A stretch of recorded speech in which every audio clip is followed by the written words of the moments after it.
Welcome to the Woodpreneur podcast, the number one podcast for the business and marketing side of the lumber, woodworking, hardwood flooring, and sawmill industry. I'm your host, Steve from Acres of Timber. Each week, we feature various wood business owners and entrepreneurs from around the globe. We share their stories, paths, insights so that you can network, learn, and grow your own wood business. Thank you so much for listening. Now enjoy the episode. The Woodpreneur podcast is proudly sponsored by Acres CRM. Acres CRM is the wood industry's only customer relationship management software dedicated to helping you automate your sales and marketing so that you can focus on serving your customers and growing your business. You can visit acresoftimber.com to learn more and to schedule a demo. Once again, that's acresoftimber.com. Hey, welcome back to a brand new episode of the Woodpreneur podcast. Is your host, Steve, and today's guest is Erika Horigan from Horigan Urban Forest Products. How you doing, Erika? I'm doing well. How are you, Steve? I'm great. Thank you so much for joining. We're in the same city, and that's really awesome because I don't really ever get to interview people in the same city as me. So I'm excited to share your story. Why don't you tell everybody about how your company started? Hey, so Horigan Urban Forest Products got started in 2003, so it's been a while.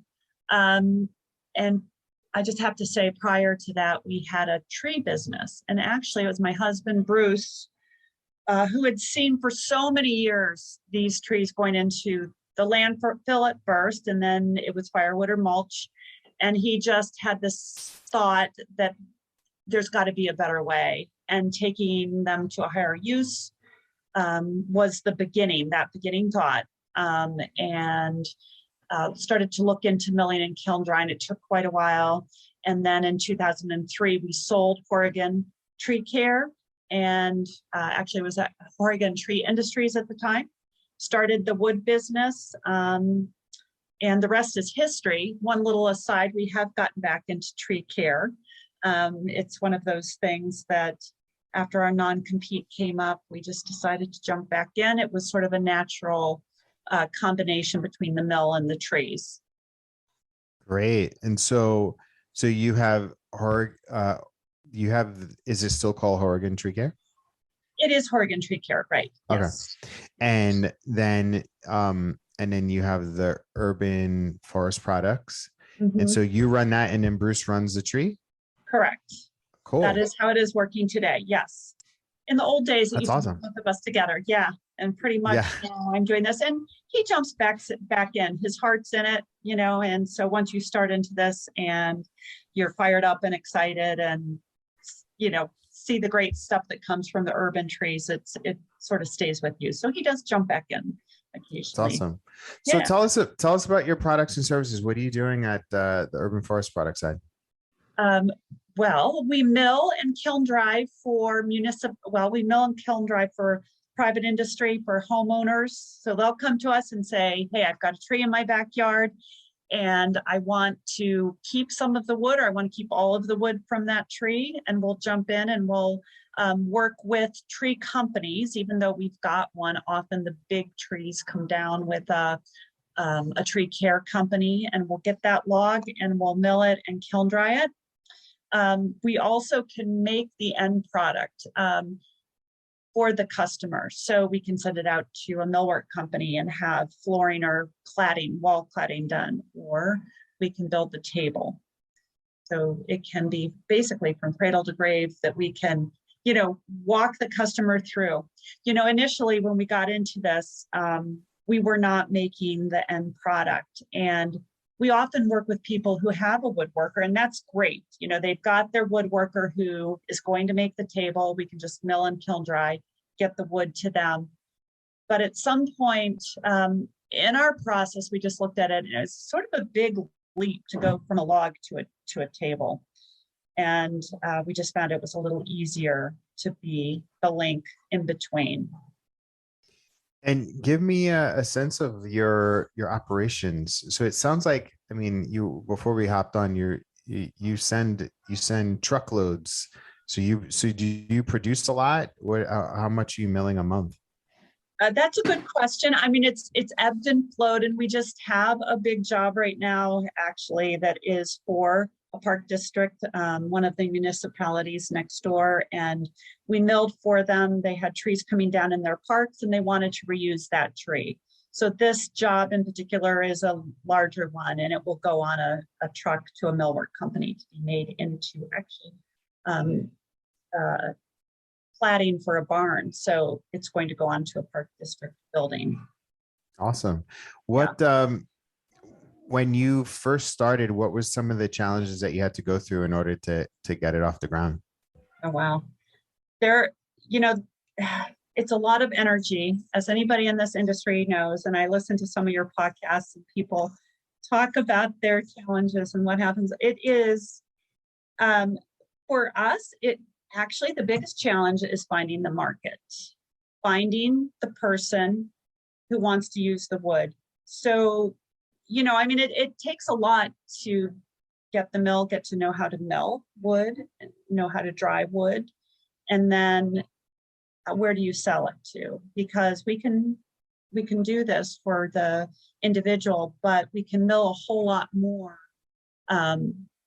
than one person can buy, let's say. So what we are looking for is the market. So where are we going to sell it? Who's going to buy it? And how do you get people to know about yourself, you know, as a mill and kilns and a producer of hardwood lumber? So that's been our biggest challenge, and it sort of continues to be, I think, throughout.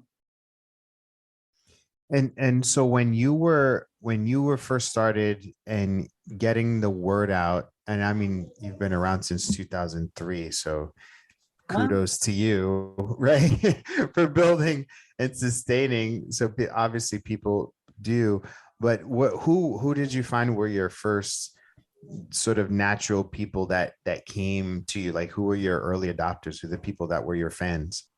Yeah, we were networking a lot with folks in the green world. You know, we used to talk about being green, you know, and that was back in the day, and there was a lot going on in the city of Chicago at that time with different organizations and folks, you know, I'm just trying to think. For instance, Mayor Daley was in office, and he was very much into the Department of the Environment. So we networked with a lot of people.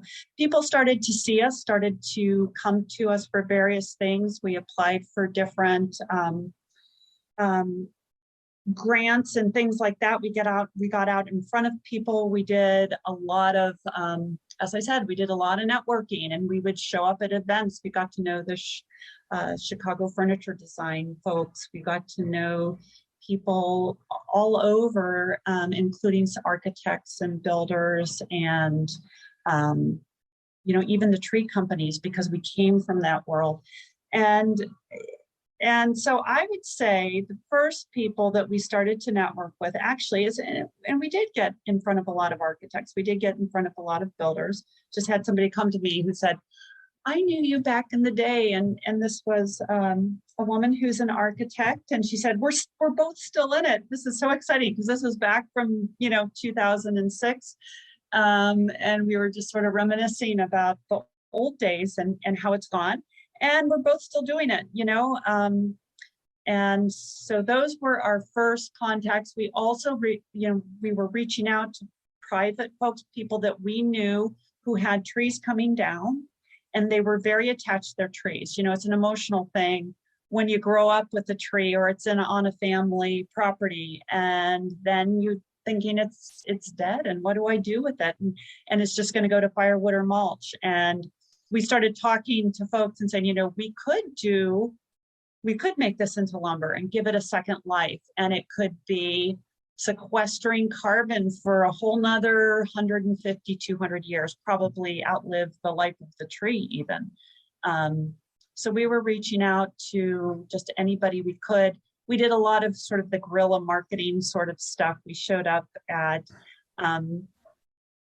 anything we could, from farmers markets to the Gorilla Truck Show back in the day when that was going concurrently with Neocon, and any event that we could find, we would set up a table and just talk about what we were doing, you know, getting the word out.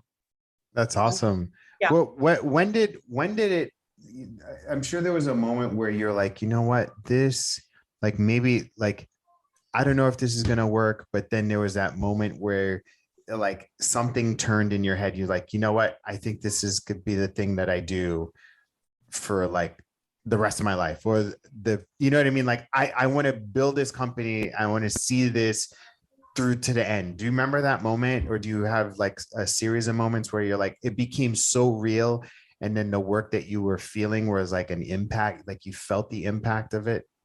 Yeah, I think that there have been many moments like that, actually, with doing this since 2003. Let's say there were so many different phases of the business. And often, just about the time when, sort of feeling the ebb and the flow of business, and oh, maybe it's not going the direction I wanted to, something big would come up and it would really inspire. And one of those times was, for me anyway, and I'm sure Bruce has got a ton of, stories too, but for me, when we were milling for this project that was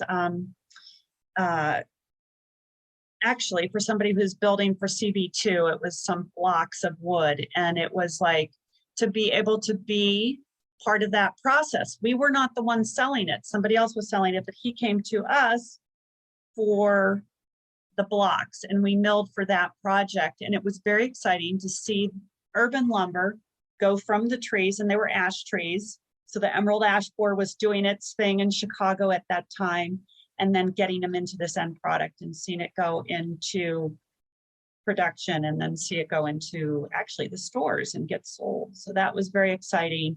And it sort of gave me a renewed, like, oh yeah, we've got to do this. And about that time, we actually got our first warehouse, our first real warehouse where we Is that in Skokie? Yeah, that was in Skokie. We've since moved up to North Chicago, but we had it in Skokie, and a few different iterations of that also, where we were there, and then we moved to a bigger warehouse in Skokie at one point just to accommodate what was coming our way. And so there have been a few of those. Another one was where we were trying to think about what it was that was next in our business, and what could we produce that we could take out and sell, and what would give us the inspiration. And we sort of were focusing in on flooring. So we had some engineered flooring made with a company in Wisconsin, and started stocking that and selling that in a bigger way. That was one iteration. You had your own flooring product? Well, it's, yeah, I mean, we did. It wasn't,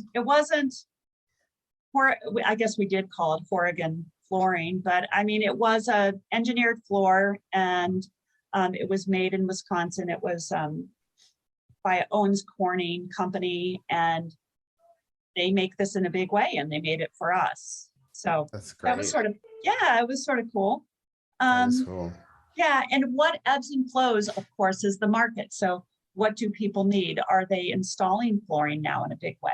2008 and 9 came along, and not so much anymore. And then other things will start to pick up, and it's always interesting to me. Is it going to be custom milling that picks up, or is it going to be the flooring or something else?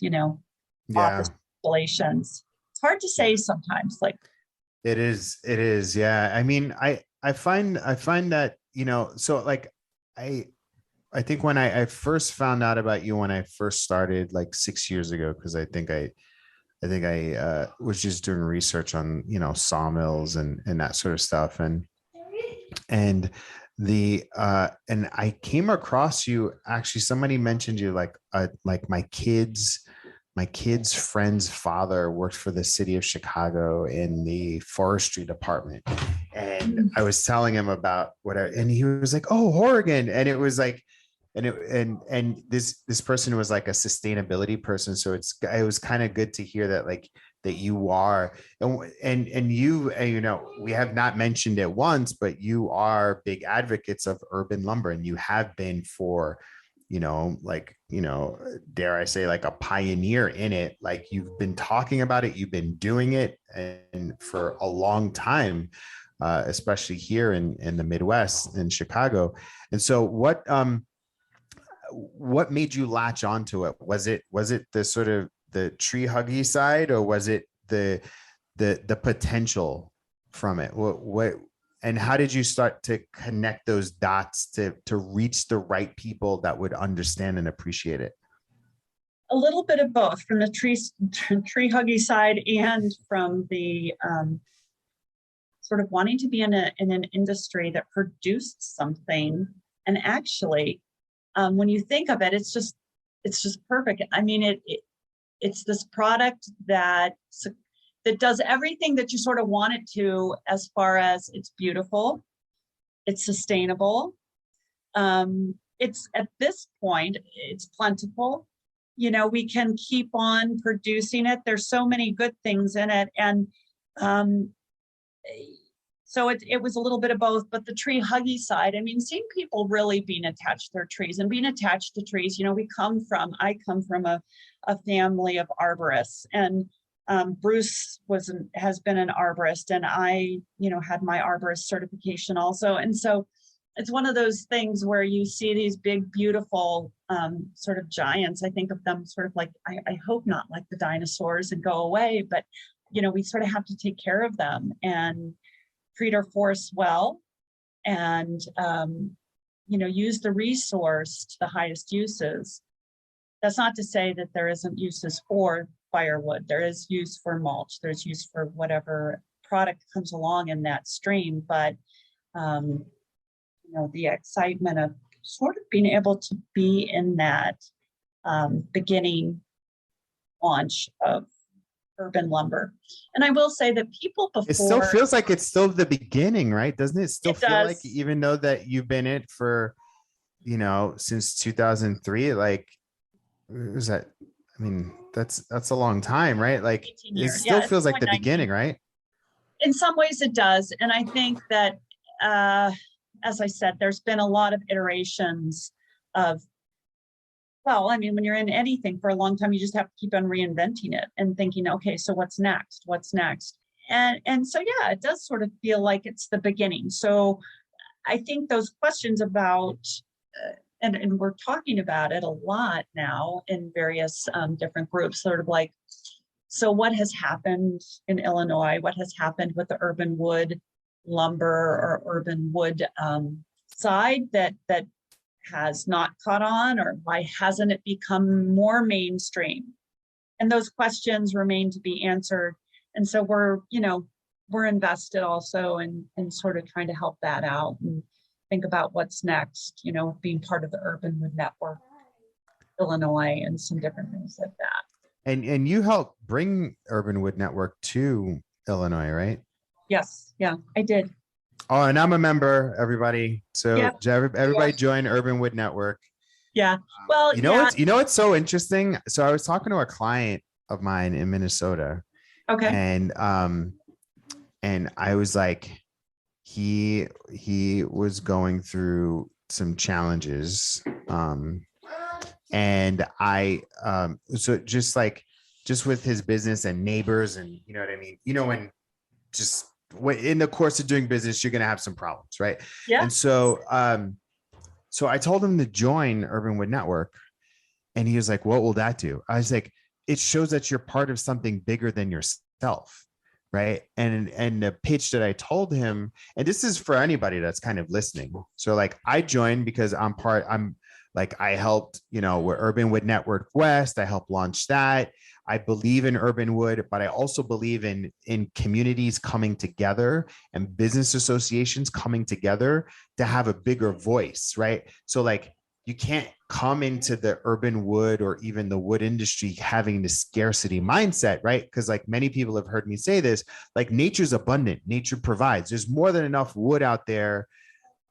There's more wood out there than the people, you know what I mean? So there's a lot out there for people. And so what I told my old client, I was like, you know, if you show that you're part of this community, that it says that you speak for something than more than just making money. Like you're more than just making money. You're about protecting the environment. You're about like, and so after he went to the website, he was like, I'm joining, and I'm going to use this in my sort of as it to help advocate for his business. And so I was like, oh, that was great. And so imagine if we all had a bigger voice. Exactly. And Right. that's the thing I think that a group like that can do, like a network like that can do. It can give us a bigger voice. It can launch us, I'm hoping, into the next phase. And I think that there have been a bunch of different tries in this urban wood arena. And I'm not saying we haven't tried. There's been a lot going on, and it's just, okay, so what's next? Okay. So for me, you're right. It's interesting listening to folks talk, being in this since 2003. And I hear, you know what? We've said all this. And I think, so what's going to be different this time? And I think a lot of actually what you do as far as getting word out, as far as, being visible, and what we do as far as being visible, and, everybody together, coming together. It's just sort of a natural, and hopefully. I think, well, what's different now is so I think if you look at other trade associations, they had the money, right? Like they had the money, and there was like a history there of people coming together, but they were usually like, for nefarious means, right? Like it was like, not to say that these people, but like, there's like the auto people, and then there's the plastic people, right? Like they all came together to just make more money, right? And so and to help lobby the government. But this is different, right? Like we have not just the money, but then there's the environment, and then there's economic opportunity, and then there's growing local economies. There's so much benefit to being a part of something bigger like this, right? But I think the other thing that's different now is that like we literally now have the communication channels to do it, right? Like that's true. Yeah, we don't have to hop on a plane. We don't have to get in a car. We don't have to do anything. We could be in our living rooms or in our offices, building community and building coalitions. That's true. I was going to say, I also think that anybody who, like, if you're whatever industry you're in, if it's in your heart and you believe in it, I think that the mission has to be bigger than, personally, this is how I am, like bigger than money, like like it's just got to be bigger than money, because, absolutely. And maybe some people, that's all that it motivates, but I really believe that most people, it's bigger. I think it's like, I'm doing something for the world. People hear that, it touches their heart. They're going, yeah, this is a sustainable product. I think about the farm to table movement, and this is like the wood farm to table movement. Yeah, this is what it is, Yeah, absolutely. Absolutely. Yeah. And the more people know about it, I believe, the more people that will know about it, they wouldn't want to buy from anywhere else. I think it's right. It's true. Like I saw the movie. Did you ever see that movie? Oh my God. I saw the movie, gosh, what's it called? Fast Food Nation, or one of those movies. Anyway, I saw some movie, and it literally changed my eating habits. Like I watched one of those things that it was about like big food and cows, and it was, I was actually invited by Chipotle. Chipotle invited me to go and see this movie, and they paid for this movie. And they talked about how how Chipotle uses sustainably, sourced cows and their meat and the chickens. And then they showed how the sort of big, and I was like, oh my God, this is incredible. Like, this is really, really, really incredible. And so it changed my habit. So imagine if people knew that the tree in their backyard can turn into a table or their bed, or, and it's kind of memorialized in their home for like the rest of their life. Right. Exactly. And it doesn't have to be your tree. It could be, but hey, not everybody has a tree in their backyard, or it may not be the right tree or whatever. Yep. And so you could just come in and purchase some lumber that's urban lumber from this area, sort of like from this area, from the farmer's market. You go in. Exactly. So it'll be interesting to see the process. We're early in Urban Wood Network. So I'm excited about that.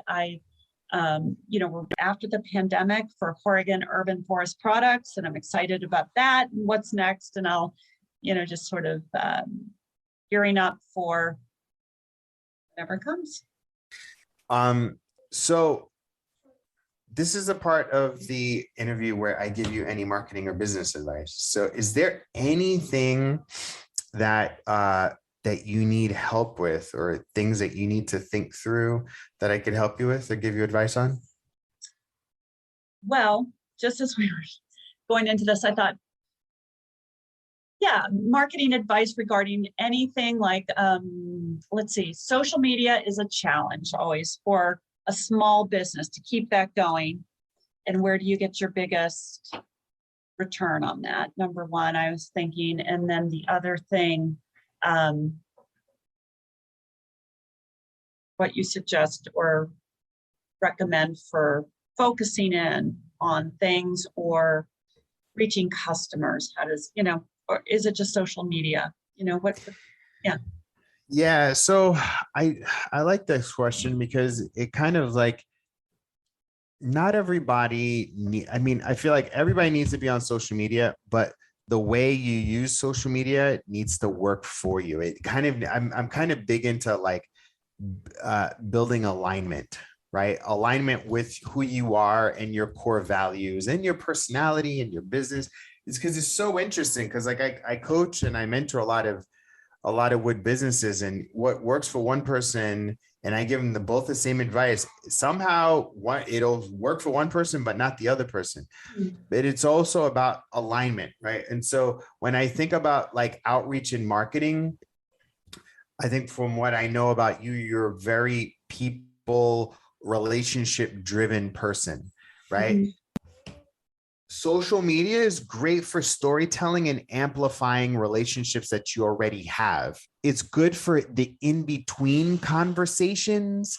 It's in between the talks and the emails that you had sent out. And it's a great way for you to just capture authentic stories. The other thing too is I'm looking at your Instagram account, you have 865 followers right now. Do you know who those followers are? Probably not, right? Yeah. Spend some time getting to know your actual current followers, because they may be your customers now, or they may be your potential customers. Like if you haven't done any growth marketing or any, hacks or anything, I'm looking at, you have a lot of other people just like you, right? Like other peers, right? Yep. But I'm also thinking like, like I'm looking at one of your followers now, and there's a woodworker who's a tattoo artist in Humboldt Park, Chicago. So like, again, you have local people in Chicago that follow you, right? Like, why aren't, do you know a guy named Zach Rose? Yeah. Yeah. Okay. And I do, here's the thing. I said, I don't know if I know a lot of the people who follow us. I do.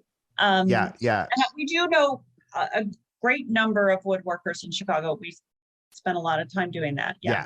Yeah, for sure. So that would be one thing. The other thing too is like, I kind of say, it's like, I've said this before, look at your past 5 customers and make an avatar with who your ideal customers are.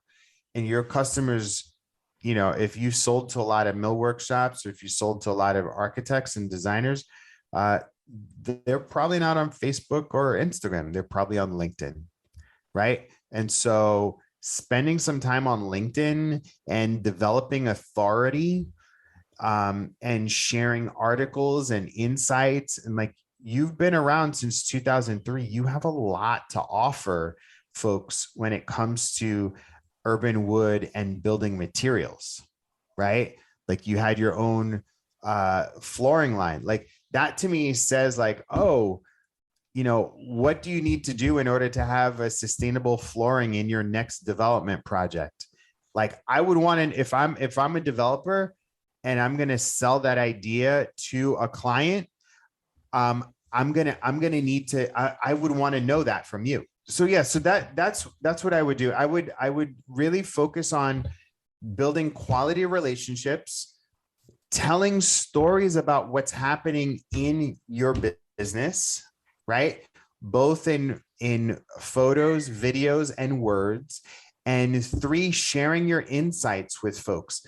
Like, again, I would look at developing authentic relationships. Stop trying to think about, because just because you see somebody, posting 5, 6, I have clients that post, 3 to 5, 3 to 6 times a day. Like, you don't need to do that.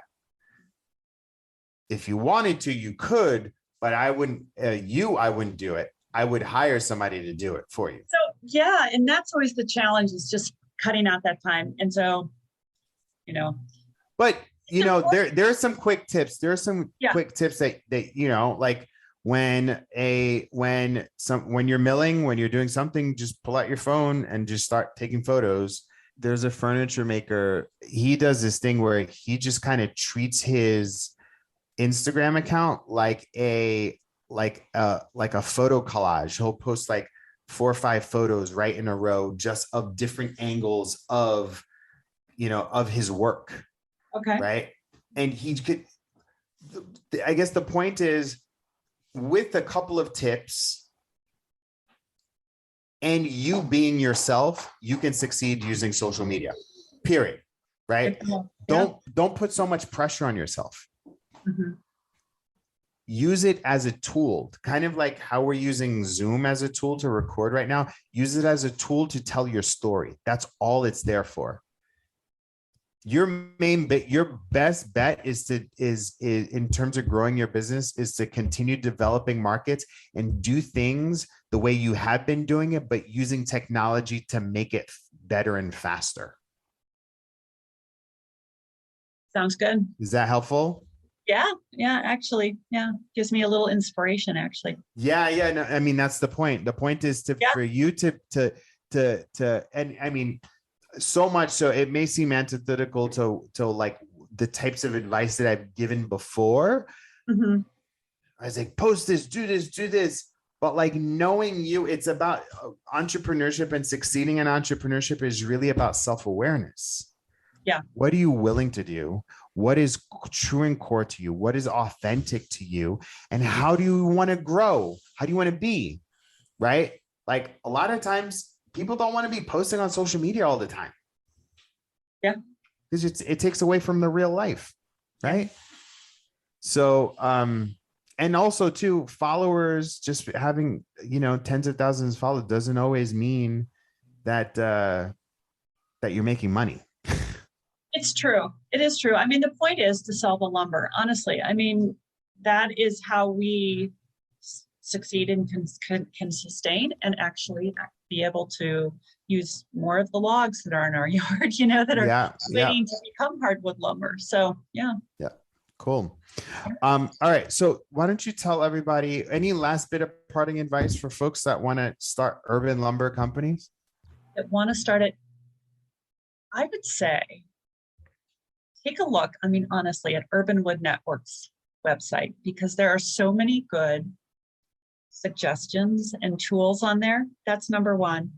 And number two, I would say, it's a lot of work, but man, it's really worth it. I mean, if you feel it in your heart, go for it, because it is a good time to start a business right now. And I think urban lumber, actually, I think it is catching on more and more. And people are, believe it or not, I mean, we've been doing it for 20 years, but I think from what I can see in this industry and how many people have jumped in, and there have been a lot of people jumping into this industry. And I think that folks are doing it. So I'd say go for it. Yeah. Awesome. And how can people follow your work? What's your website, your Instagram? Instagram, you know what? To tell you the truth, it's Horigan UFP or Urban Forest Products. I'm not exactly sure of the link, but we're on Instagram, we're on Facebook, and you can take a look at our website and find those links there if you like, on HoriganUFP.com or urbanlumber.com. That's the other URL. Awesome. Yeah. Well, thank you so much, Erika, for your time. Thank you, and I'm excited to share your story with the Woodpreneur community. Thank you so much. All right. Talk to you soon. Thanks. Thanks so much for listening to the Woodpreneur podcast, the #1 podcast for the business and marketing side of the lumber, woodworking, hardwood flooring, and sawmill industry. If you like what you heard, please give us a 5-star rating and review. You can also tap into our community by visiting woodpreneurlife.com. Once again, that's woodpreneurlife.com.